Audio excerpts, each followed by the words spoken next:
তো যে সূরা থেকে কথা শুনবো সূরার নাম কথা বলেন। দোহা মানে আলো, দোহা মানে আশার আলো। কিসের আলো? সম্ভাবনার আলো। সুবহানাল্লাহ পড়েন। আলো শুনলে ভালো লাগে না নাকি অন্ধকার ভালো লাগে? এজন্য আল্লাহ আলোর নামে সূরা দিলেন। সুবহানাল্লাহ পড়েন। দোহা মানে প্রভাতের সূর্য কিরণ।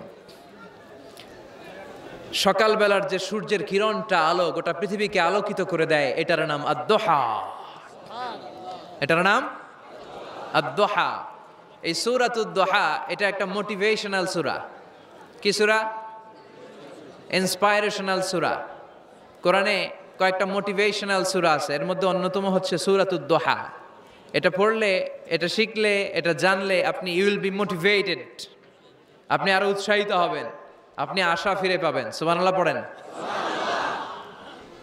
এটা কোরআনের মোটিভেশনাল সূরা, মনে রাখতে হবে। যুবকরা মোটিভেশন শব্দটা চিনো না তোমরা? মোটিভেশন এই সূরাতে তোমরা you will get huge motivation in this সূরা ইনশাআল্লাহ।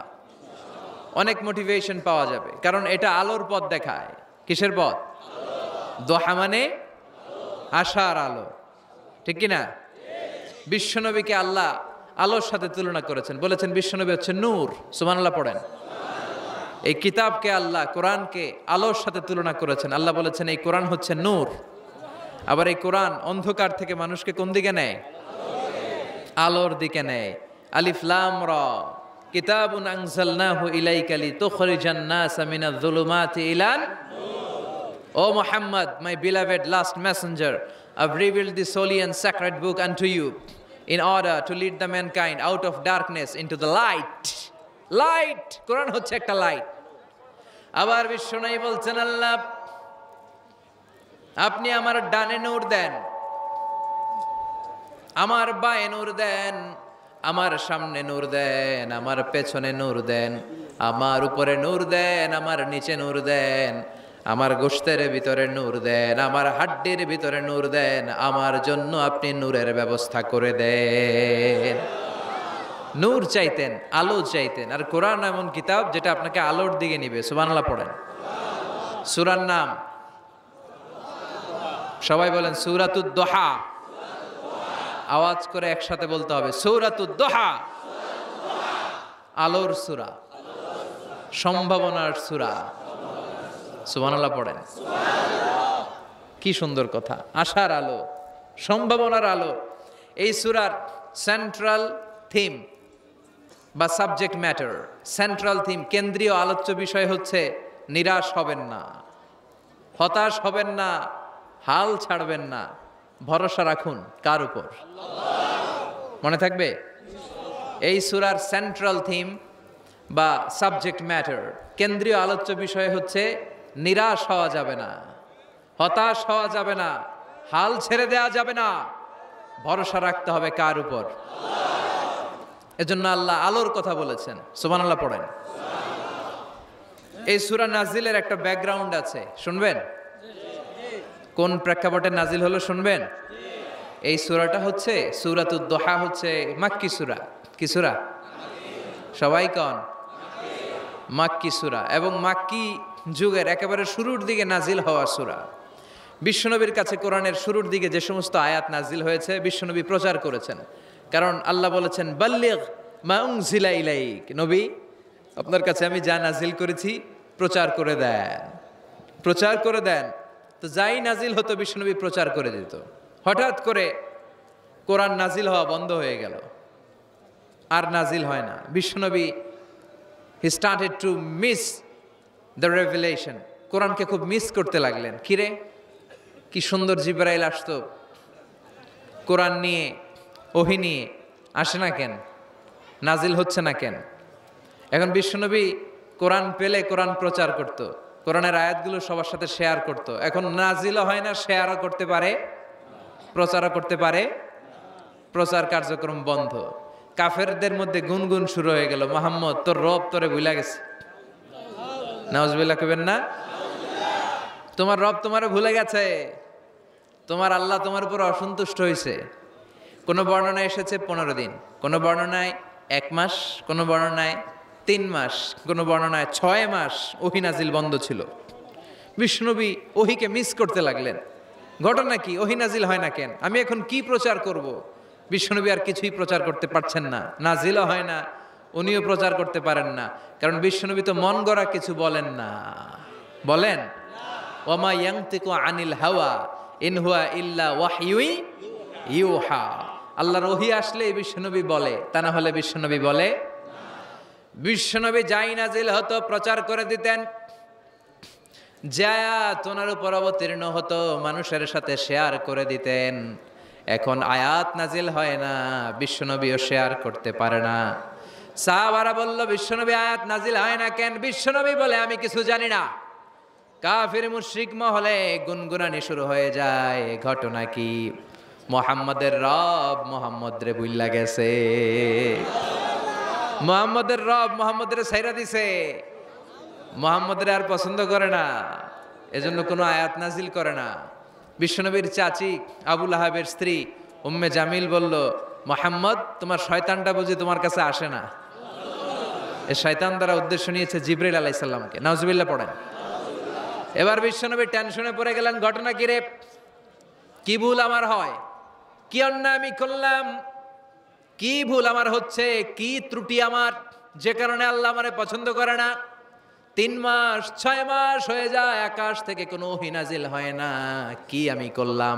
আমার মনে হয় আমার কোনো ভুল হয়েছে, আমার কোনো ত্রুটি হয়েছে, অন্যায় হয়েছে, যে কারণে আমার আল্লাহ আমারে পছন্দ করে না। মাঝে মাঝে আমাদের জীবনে এরকম হতাশা আছে না নাই? কিরে, আমি এত দোয়া করি কবুল হয় না কেন? আমার জীবনে এত দুঃখ কেন? আমার জীবনে এত কষ্ট কেন? আমার জীবনে তো ভালো কিছু হয় না। সবাই হুর হুর করে এগিয়ে যায়, কত সুন্দর ক্যারিয়ার, বিসিএস হয়ে যায়, সরকারি জব হয়ে যায়, ব্যবসায় লালে লাল, আমার তো কিছু হয় না, আমার কিচ্ছু হলো না। এরকম হতাশা আছে না নাই? এই সূরা আপনাকে শিখাতে চায়, don't be sad, don't be frustrated, don't be upset. Upset হয়েও না, হতাশ হয়েও না, ভরসা রাখো কার উপর? আজীবন হতাশাগ্রস্ত মানুষের জন্য এই সূরাটা একটা আলোকবর্তিকা আর মশাল হয়ে কাজ করবে। সুবহানাল্লাহ পড়েন। মোটিভেশনাল সূরা। আল্লাহু আকবার। বিশ্বনবী চিন্তায় পড়ে গেলেন, মনে হয় ভুল হয়েছে। কেন ওহী আসে না? কি আমার অপরাধ? কেন কোরআনের আয়াত নাজিল হয় না? কেন আল্লাহ ওহী পাঠায় না? বিশ্বনবী যখন চিন্তিত, বিশ্বনবী যখন হতাশ, তখন আল্লাহ নাজিল করলেন ওয়াদ-দুহা, ওয়াল-লাইলি ইযা সাজা, ওয়াদ-দুহা, আলোর শপথ, ওয়াল-লাইলি ইযা সাজা, আর রাতের শপথ, যখন রাতটা নিঝুম হয় আর হয় নিস্তব্ধ। সুবহানাল্লাহ কইবেন না? আল্লাহ আলোর শপথ করলেন। এজন্য হতাশ হবেন না। C the Sunlight, go out, C the nice day. কত সুন্দর দিন, কত সুন্দর আলোক উজ্জ্বল দুপুর, কত সুন্দর সকাল। সুবহানাল্লাহ পড়েন। হতাশ হবার কোনো কারণ নাই। আপনার আল্লাহ আপনার সাথে আছে না নাই? আপনি আপনারা যত ভালোবাসেন তার চেয়েও আপনারা বেশি ভালোবাসে কে? আপনার বাবা মা আপনারা যত মায়া করে তার চেয়েও আপনারা বেশি মায়া করে কে? আল্লাহ বললেন ওয়াদ-দুহা, সকালবেলার সূর্য কিরণের শপথ, ওয়াল-লাইলি ইযা সাজা, আর রাত্রির শপথ, রাত্রিটা যখন নিঝুম হয় আর নিস্তব্ধ হয়। সুবহানাল্লাহ পড়েন।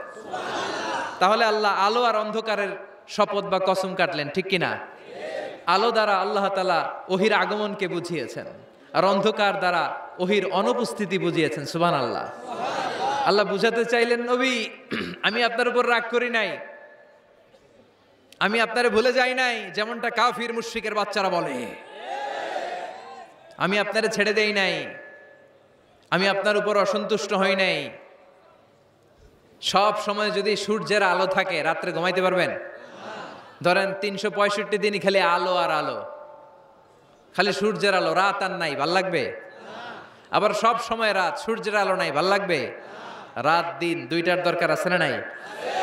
এই আলো দ্বারা আল্লাহ ওহীর কথা বুঝালেন। আল্লাহ বুঝাতে চাইলেন, নবী আলোর শপথ আর অন্ধকারের শপথ, আমি যেমনি আলোর পর অন্ধকার দেই, তেমনি ওহীর পর মাঝে মাঝে ওহী না পাঠিয়ে আপনাকে বিশ্রাম নেওয়ার সুযোগ করে দেই। বিশ্বনবীর কত ভালোবাসতেন আল্লাহ, কারণ ওহী রিসিভ করার মধ্যে একটা কষ্ট আছে না নাই?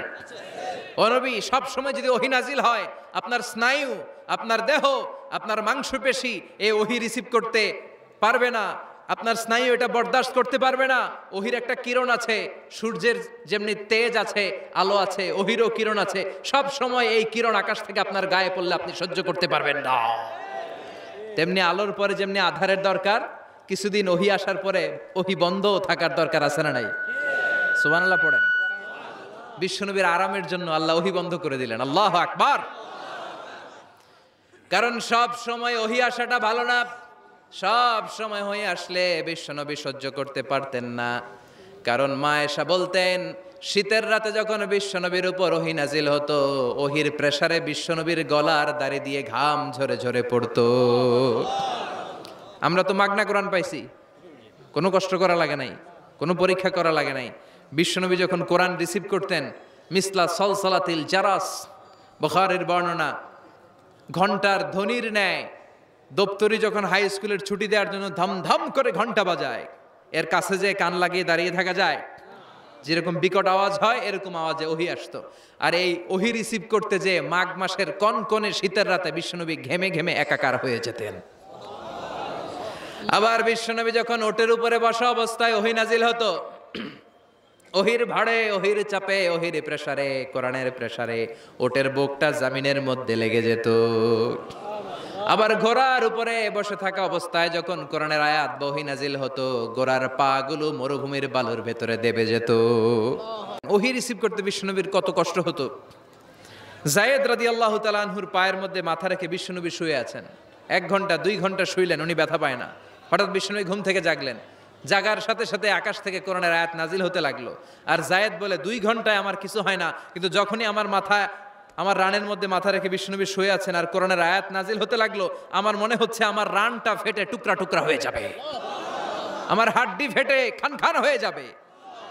ওহির ভার, তার মানে একটা কাঠিন্যতা আছে না নাই? এজন্য আল্লাহ বিশ্বনবীরা ডেকে বললেন, নবী আমি রাগ হই নাই, আমি আপনারে ভুলে যাই নাই। বারবার সূর্যের আলো থাকলে, সব সময় সূর্যের কিরণ থাকলে যেমনি আরাম লাগে না, বারবার ওহি রিসিভ করতে যেই কষ্টটা আপনার হয়, আমি আরশের উপর থেকে দেখে আমার সহ্য হয় না। এজন্য আপনাকে বিশ্রামের ব্যবস্থা করে দিলাম, এই জন্য কিছুদিন ইচ্ছা করে আমি ওহি বন্ধ করে দিলাম। ওয়াদ-দুহা ওয়াল-লাইলি ইযা সাজা মা ওয়াদ্দাআকা রাব্বুকা ওয়া মা ক্বালা। সকালবেলার সূর্য কিরণের শপথ, রাতের নিস্তব্ধতার নিঝুম রাত্রির শপথ, মা ওয়াদ্দাআকা রাব্বুকা ওয়া মা ক্বালা। আপনার রব আপনারে ভুলে যায় নাই, আপনার উপর অসন্তুষ্ট হয় নাই। সুবহানাল্লাহ পড়েন। তাহলে কাফেররা যা বলেছে এটা ওদের মুখের উপরে, জোরে কোন ঠিক কিনা? উম্মে জালিল বিশ্বনবীকে যে গালি দিয়েছে, ওর গালি ওর মুখের উপরে, জোরে বলেন ঠিক কিনা? আমার নবীরে যারা কবি বলে গালি দেয়, ওই গালি ওদের মুখের উপরে, ঠিক কিনা? আমার নবীরে যারা পাগল বলে গালি দেয়, ওদের গালি ওদের মুখের উপরে, ঠিক কিনা? আমার নবীরে যারা লেস কাটা নির্বংশ বলে, ওদের 14 গোষ্ঠী নির্বংশ, জোরে বলো ঠিক কিনা? আমার নবীর সম্মানের বিরুদ্ধে যদি কথা বলে, তাদের বিরুদ্ধে আমাদের হুঙ্কার আর লড়াই আছে না নাই? বিশ্বনবীরে গালি দিলে কলিজা আগুন লাগে? কার কার লাগে? হাত তুলে আল্লাহর দেখা।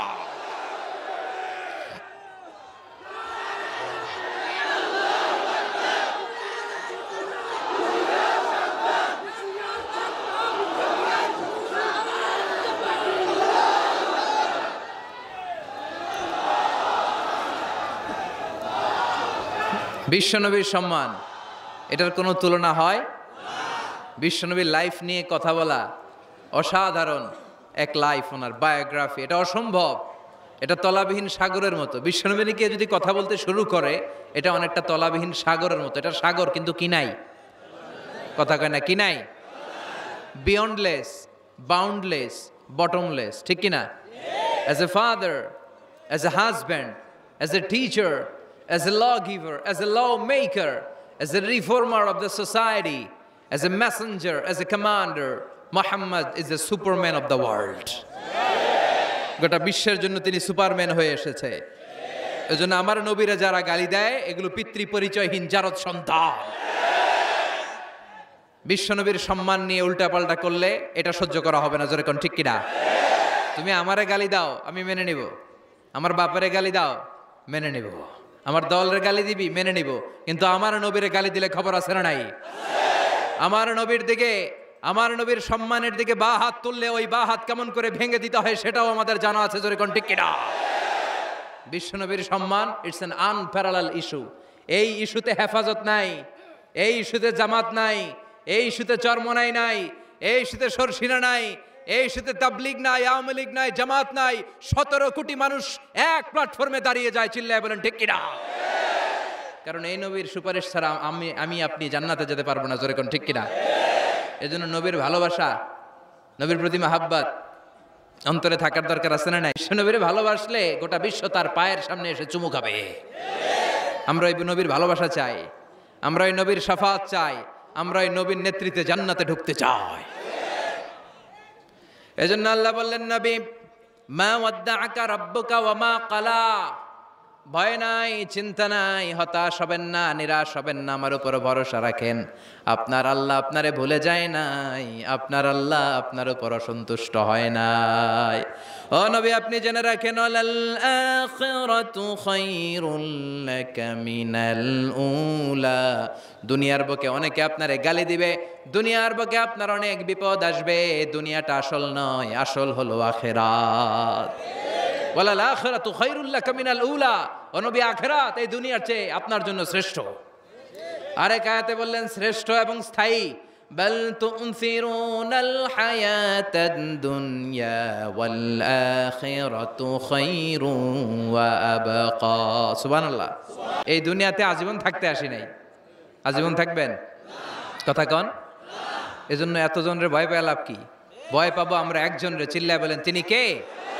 যাদের হৃদয়ে আছে আল্লাহর ভয়, তারা কভু পথ ভুলে যায় না। আল্লাহর প্রেম ছাড়া এই দুনিয়ায় কারো কাছে কোনো কিছু চায় না। রাতের আধারে যারা সেজদাতে রায়, দু চোখের শ্রুতে নদী যেন বয়, ছলনার হাছানি যতই আসুক পেছনে ফিরেও সে তাকায় না। যাদের হৃদয়ে আছে আল্লাহর ভয়, তারা কভু পথ ভুলে যায় না। আল্লাহর প্রেম ছাড়া এই দুনিয়ায় কারো কাছে কোনো কিছু চায় না, কারো কাছে কোনো কিছু চায় না। ঠিক কি না? মুমিনের ভয় একজনের প্রতি, চিল্লায় বলেন তিনি কে? আল্লাহ বললেন, ওয়াল আখিরাতু খায়রুল লাকা মিনাল উলা, ও নবী দুনিয়াতে এত ভয় পেয়ে কোনো লাভ নাই। বিড়ালের মতো 1000 বছর না বেঁচে সিংহের মতো একটা গর্জন দিয়ে মরার দাম অনেক বেশি। ওয়াল আখিরাতু খায়রুল লাকা মিনাল উলা, এই দুনিয়ার জীবনের চেয়ে নবী আখিরাতের দাম অনেক বেশি। এই দুনিয়ায় আমরা আজীবন থাকতে আসি, চলে যেতে হবে। এরপরে বিশ্ব নবীকে আল্লাহ সান্ত্বনা দিচ্ছেন, নবী আপনি হতাশ হবেন না, নিরাশ হবেন না, ভরসা রাখেন। ওয়ালা সাউফা ইউতিকা রাব্বুকা ফাতারদা, আপনার প্রভু অচিরেই আপনাকে এমন এমন জিনিস দান করবে, এই জিনিসগুলো পেয়ে আপনি খুশি হয়ে যাবে। কি সুন্দর ওয়াদা। ও নবী আপনি হতাশ হবেন না, আপনি টেনশন নিয়েন না, আমি তো আছি। সুবহানাল্লাহ পড়েন। কে বলে? জোরে বলেন কে বলে? বিশ্বনবীরে বললেন, ওয়ালা সাউফা ইউতিকা রাব্বুকা ফাতারদা, আপনার রব অচিরে এমন কিছু আপনারে দিবে আপনি খুশি হয়ে যাবেন। And verily indeed your Lord will give you something that will make you happy. সুবহানাল্লাহ পড়েন। সুবহানাল্লাহ। অচিরেই আপনার রব আপনারে এমন এমন কিছু দিবে, এগুলো পেয়ে আপনি খুশি হয়ে যাবেন। নবীরে খুশি করাই আল্লাহর কাজ। এজন্য বিশ্বনবীর উপাধি দিয়েছেন আল্লাহ হাবিব। বিশ্বনবীকে আল্লাহ কি ডেকেছেন? আর ইব্রাহিম আলাইহিস সালামকে ডেকেছেন খালিল, মানেও বন্ধু, হাবিব মানেও বন্ধু। খালিল মানে এমন বন্ধু যে বন্ধু আল্লাহরে খুশি করার জন্য কাজ করে, আর হাবিব মানে এমন বন্ধু যেই বন্ধুরে খুশি রাখার জন্য আল্লাহ নিজেই কাজ করে। এজন্য আল্লাহ বললেন, নবী ওয়ালা সাউফা ইউতিকা রাব্বুকা ফাতারদা, আপনার রব চিরাই এমন এমন জিনিস আপনারে দান করবে, এগুলো পেয়ে আপনি খুশি হয়ে যাবেন। আল্লাহ তাআলা বিশ্বনবীরে কি কি দান করলেন, কি কি দিয়া বন্ধুরে খুশি রাখলেন, রাজি রাখলেন, শুনবেন? সবাই শুনবেন না? সবাই শুনতে রাজি আছেন? নাম্বার 1, নাম্বার মক্কায় বিশ্বনবী দেখতে পেলেন দাওয়াতি কাজের তো বেশি অগ্রগতি হচ্ছে না, কি করা যায়? তিনি স্ট্র্যাটেজি চেঞ্জ করলেন, ভিআইপিসদের কাছেও দাওয়াত দেওয়া শুরু করলেন। দেখেন না, সুবিধাজনক অবস্থানে যাওয়া যাচ্ছে না। তিনি দেখলেন মক্কায় দুইটা ফিগার সবচেয়ে শ্রেষ্ঠ ফিগার, এই দুইটার একটা যদি কালিমা পড়ে তাহলে ইসলামের জন্য সুবিধা হয়ে যায়। বিশ্বনবী আল্লাহর কাছে দোয়া করতে লাগলেন, আল্লাহুম্মা আইজ্জাল ইসলামা বিআহাব্বির রাজুলাইনি ইলাইক। আল্লাহ, দুইজন লোকের নাম এখন আমি বলবো, যেই লোকটারে ভালো লাগে এই লোকটার মুখ দিয়ে শাহাদা বাণী উচ্চারণ করে তুমি ইসলামের বিজয় দান করে দাও। দোয়া শুরু করে দিলেন, আল্লাহ দুইজন লোকের একজনকে তুমি আমার অনুসারী বানিয়ে দাও, এই দুইজনের যারে তোমার ভাল লাগে। আল্লাহুম্মা আইজ্জাল ইসলামা বিআহাব্বি হাযাইনির রাজুলাইনি ইলাইক। দুইজন লোকের নাম আমি দোয়ায় বলবো, যারে ভাল লাগে তারে দিয়ে ইসলামকে বিজয় দান করো। এক নাম্বার ওমর ইবনুল খাত্তাব, দুই নাম্বার আবি জাহাল ইবনে হিশাম। হিশামের বেটা আবু জাহেলের কালিমার পতাকায় আনো, না হয় খাত্তাবের বেটা উমর রে আনো। আল্লাহ উমরের জন্য দোয়াটা কবুল করে নিলেন। ওমরে ফারুক বিশ্বনবীর কল্লা কাটার জন্য তলোয়ার নিয়ে ধেয়ে আসছে। তার আগের রাতে বিশ্বনবী তাহাজ্জুদে কেঁদে কেঁদে এই দোয়াটা করেছে। বিশ্বনবীর চাচা হামজা ইবনে আব্দুল মুত্তালিব ওমরে ফারুককে দেখে বিশ্বনবীর কাছে দৌড়ে আসলেন। বিশ্বনবী তখন আরকাম ইবনে দারুল আরকামের ঘরে সাফা পাহাড়ের পাদদেশে বসে লুকিয়ে লুকিয়ে দাওয়াতি কাজ করতেন। ভাতিজার কাছে এসে বললেন, ও নবী, আমার ভাতিজা ওমরে ফারুক তোমারে মারার জন্য নাঙ্গা তরোয়ার নিয়ে চলে আসছে, তুমি পালিয়ে যাও, আমরাও পালাই।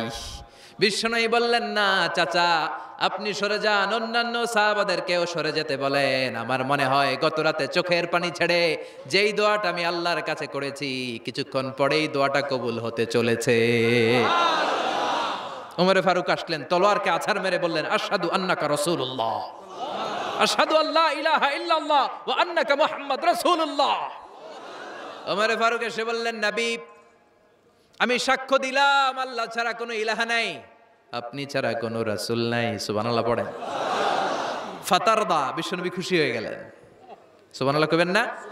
আল্লাহ বললেন, ওয়ালা সাউফা ইউতিকা রাব্বুকা ফাতারদা। ও নবী, এমন এমন জিনিস আপনারে দিমু, আপনি খুশি হয়ে যাবেন। আল্লাহু আকবার। তাহলে প্রথমে কেমনে খুশি করছে পাইলেন? পাইছেন? ওমরে ফারুককে কালেমার পতাকায় ঢুকাইয়া বিশ্বনবীর হৃদয়টারে ঠান্ডা করে দিলেন, বিশ্বনবীরে খুশি করে দিলেন। বিশ্বনবী বললেন, লা নাবিয়্যা বা'দি ওয়ালা রাসূলা, আমার পরে নবীও নাই রাসূলও নাই, তবে লাউ কানা বা'দি নাবিয়্যুন লাকানা ওমর, আমার পরে যদি কেউ নবী হতো আমার ওমর নবী হয়ে যেত। ওমরে ফারুককে মুনাফিকরা ভয় পেত, মুশরিকরা ভয় পেত, এমনকি শয়তানও ভয় পেত। মা সালাকা শাইতানু সালিকান ফাজ্জান ইল্লা সালাকা ফাজ্জান গায়রা ফাজ্জিক। বিষ্ণু বলতেন, ওমর, শয়তান যদি তোমারে কোনো রাস্তা দিয়ে হাঁটতে দেখে, শয়তান ওই রাস্তা থুইয়া আরেক রাস্তা দিয়ে হাঁটে।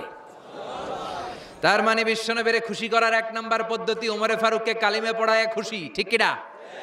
বিশ্বনবী খুশি হয়ে গেলেন। নাম্বার 1 কয়টা গেল? নাম্বার 2, বিশ্বনবী দাওয়াত দেওয়ার জন্য তায়েফে গেলেন। মক্কাতুল মুকাররমা থেকে 70-80 কিলো দূর, পাহাড়ি এলাকা, ঠান্ডা এলাকা। হজ উমরা যারা করেছেন দেখেন নাই, ঘুরে ঘুরে উঠতে হয়। আবার এখন ক্যাবেল কার আছে, ক্যাবেল কার দিয়ে ওঠা যায়, নামা যায়। আমি গিয়েছি অনেকবার। ওই তায়েফে বিশ্বনবীর দাওয়াত দিতে গেলেন, কিন্তু তায়েফের ছেলেরা বিশ্বনবীর দাওয়াত কি গ্রহণ করেছে? কি করছে? তিনটা জায়গায় বিশ্বনবীকে পাথর মেরে বেহুশ করেছে।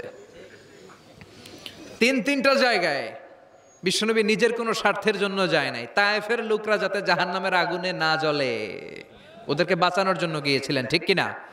খেয়ে না খেয়ে দিন প্রচারের কাজে নিজেকে দিয়েছ বিলিয়ে, তায়েফের কাফিরেরা চিনল না সে আলো, দুষ্ট ছেলেদের পিছু দিল লেলিয়ে, পাথরের আঘাতে ক্ষত বিক্ষত হয়ে সারা শরীর থেকে রক্ত ঝরে। হে রাসূল, তোমাকে ভুলি আমি কেমন করে, হে রাসূল, তোমাকে ভুলি আমি কেমন করে।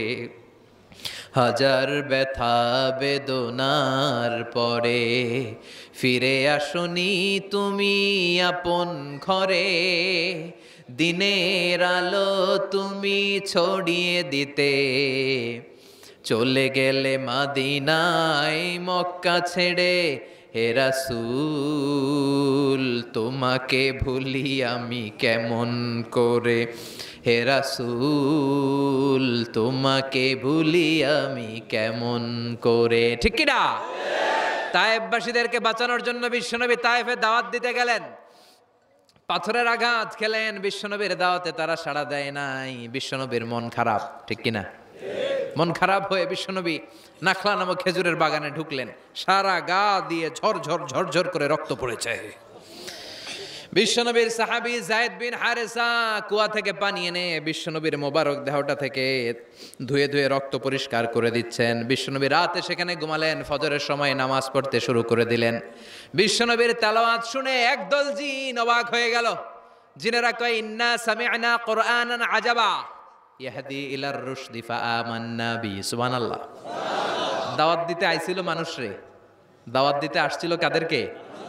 কিন্তু মানুষ দাওয়াত কবুল করে নাই। আর বিশ্বনবী কেঁদে কেঁদে যখন নামাজ পড়ছিলেন, তেলাওয়াত শুনে জিনেরা অবাক। জিনেরা কয়, এটা কোনো মানুষের বাণী হতে পারে না, আল্লাহর বাণী ছাড়া। জিনেরা এই বাণী শুনে কোহে কাফে যে জিনের রাজ্যে যে দাওয়াতি কাজ শুরু করে দিল আর ঘোষণা দিল, আমরা মুহাম্মদের উপর ঈমান এনে মুসলমান হয়ে গেলাম। বিশ্বনবী ফজরের সালাতের পরে কাঁদে, হায়রে তায়েফবাসীরা মরে যাবে। আমলাতুল জিবাল, পাহাড় রক্ষী ফেরেশতারা এসে বলে, নবী আপনি শুধু আদেশ দেন, তায়েফের দুই পাশের গিরি পর্বত গিরি পাহাড় দিয়ে এমন ভাবে চাপা দেব, তায়েফের ছেলেগুলো মুহূর্তের মধ্যে পাউডার হয়ে যাবে। বিশ্বনবী বললেন, না, আমি ওদেরকে ক্ষমা করে দিলাম। ওরা হয়তো কালিমা পড়ে নাই, ভবিষ্যৎ প্রজন্মের অনেকে কালিমা পড়ে মুসলমান হয়ে যাবে। বিশ্বনবী কাঁদলেন, হায় হায় আমার দাওয়াতি কাজ ব্যর্থ হয়ে গেল। বিশ্বনবীর মন খারাপ। বিশ্বনবীর যখনই মন খারাপ, মন ভালো করার দায়িত্ব নেয় কে? আরশ থেকে বিশ্বনবীর ডেকে বলে, নবী আপনি দেখেন নাই, আপনি যে কিবলামুখী হয়ে নামাজ পড়তেছিলেন, আপনার কেরাত শুনে জিনেরা মুসলমান হয়েছে। মানুষদেরকে দাওয়াত দিতে এসেছেন, ওরা দাওয়াত কবুল করে নাই, তো কি হয়েছে? একদল জিনকে আমি মুসলমান বানিয়ে দিয়েছি গো নবী। ফাতারদা ফাতারদা। বিশ্বনবী খুশি হয়ে গেলেন, আর দুঃখ নাই। সুবহানাল্লাহ কইবেন না? 80 কিলোমিটার পথ বেয়ে আসছে, 3 বার মাই খায়া বেহুশ হয়েছে, একজনও কালিমা পড়লো না, দুঃখে কলিজাটা ছিঁড়ে যায়। আল্লাহ বললেন, কলিজা ছিঁড়ার কোনো কারণ নাই, মানুষগুলো মুসলমান হয় নাই তো কি হয়েছে? অদৃশ্য এক জাতি, এক প্রাণী যাদেরকে চোখে দেখা যায় না, আপনার দাওয়াত কবুল করে এরা মুসলমান হয়ে গিয়েছে। বিশ্বনবীর আল্লাহ খুশি করে দিলেন, এই নিউজ দিয়ে খুশি করে দিলেন। সুবহানাল্লাহ কইবেন না? তাহলে বিশ্বনবীর খুশি করার দায়িত্ব কার? কয়টা গেল? 3 নম্বরে বিশ্বনবীর কলিজার টুকরা স্ত্রী খাদিজা চলে গেলেন। সাইয়েদাতুনা খাদিজা সব সম্পদগুলো বিশ্বনবীর জন্য দিয়ে দিলেন। বিশ্বনবীও খাদিজার জন্য দোয়া করতেন। বিশ্বনবী বলছেন, আল্লাহ কিয়ামতের দিন, যেদিন বন্ধু বন্ধুরে চিনবে না, বাবা ছেলেরে চিনবে না, পীর সাহেব মুরিদরে চিনবে না, ওই কঠিন বিপদের দিনে আমি আমার খাদিজারে যেন ভুলে না যাই। এই দুনিয়ার বুকে একটা মহিলাকে আরশের উপর থেকে আল্লাহ সালাম জানিয়েছেন, মহিলাটার নাম হলো খাদিজাতুল কুবরা তাহেরা। এই কলিজার টুকরা স্ত্রী চলে গেল, বিদায় নিলেন। বিশ্বনবীর কলিজাটা ভেঙে যায়, খান খান হয়ে যায়। যেই চাচা বিশ্বনবীর এত লালন পালন করলো, আদর যত্ন করলো, আবু তালেব, এই আবু তালেবও ঈমান না এনে দুনিয়া থেকে বিদায় নিল। শেল্টার দেওয়ার, আশ্রয় দেওয়ার বিশ্বনবীর এই দুইটাই জায়গা ছিল মক্কায়। এখন আর নবীরে কেউ শেল্টার দেয় না, এখন আর নবীরে কেউ শেল্টার দেয় না। নবীর হৃদয়টা ভেঙে খান খান, কই যাবে, কি করবে? কিন্তু আরশের উপর থেকে নবীর কষ্ট দেখে কে? আল্লাহ বললেন, নবী দুনিয়াতে কষ্ট, চলে আসেন, উপরে চলে আসেন। সুবহানাল্লাযী আসরা বিআবদিহি লাইলাম মিনাল মাসজিদিল হারামি ইলাল মাসজিদিল আকসা। এই দুনিয়ায় থাকার দরকার নাই, আমি আপনারে আরশের মেহমান বানিয়ে মেরাজের মেহমান হিসেবে আপনারে আরশের উপরে কবুল করে নিলাম। চিল্লায় কোন সুবহানাল্লাহ। দুনিয়ার বুকে রাখেন নাই, সারপ্রাইজ দেওয়ার জন্য আল্লাহর আরশে তুলে নিলেন। চিল্লায় পড়েন আল্লাহু আকবার। ফাতারদা। বিশ্বনবী খুশি হয়ে গেলেন। যেখানে বিশ্বনবীর মন খারাপ, বিশ্বনবীর মন ভালো করে দেওয়ার দায়িত্ব কার? মেরাজের মাধ্যমে, সালাতকে গিফট দেওয়ার মাধ্যমে, জান্নাত আর জাহান্নামকে চাক্ষুষ দেখানোর মাধ্যমে, সরাসরি আল্লাহর কথাগুলো, আওয়াজগুলো কানে শুনিয়ে দেওয়ার মাধ্যমে বিশ্বনবীর হৃদয়টারে ঠান্ডা করে দিল কে? এরপরে দেখেন কি করে রব্বুল আলামিন বিশ্বনবীরে খুশি করে। মক্কার জমিনে আর থাকতে পারে না, বিশ্বনবী যেখানেই থাকুক, যেখানেই যাবে, ওখানেই মুহাম্মদ রে মার। মক্কার সবাই যখন একত্রিত হয়ে গেল, মক্কায় কোথাও থাকার যখন বিশ্বনবীর জায়গা নাই, বিশ্বনবীকে মদিনার মতো চমৎকার জায়গায় হিজরতের ব্যবস্থা করে দিল কে?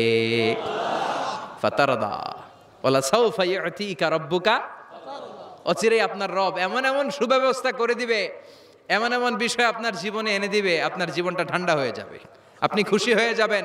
ও নবী, হতাশ হবেন না, নিরাশ হবেন না, ভরসা রাখবেন কার উপর? চিল্লায় বলেন, কার উপর? মক্কায় যখন বিশ্বনবী থাকতেন, তিনি কাবার দিকে হয়ে নামাজ পড়তেন, কিন্তু মদিনায় যাওয়ার পরই আল্লাহ কেবলা চেঞ্জ করে দিলেন। বিশ্বনবীর ভাল লাগে না, বিষ্ণুবীর মনে চায় ওনার বংশের গোড়া যেখানে ইসমাইল আলাইহিস সালাম ছিলেন, সাইয়েদনা ইব্রাহিম এসেছিলেন, ওই মক্কায় যদি কেবলাটা থাকতো কতই না ভালো হতো।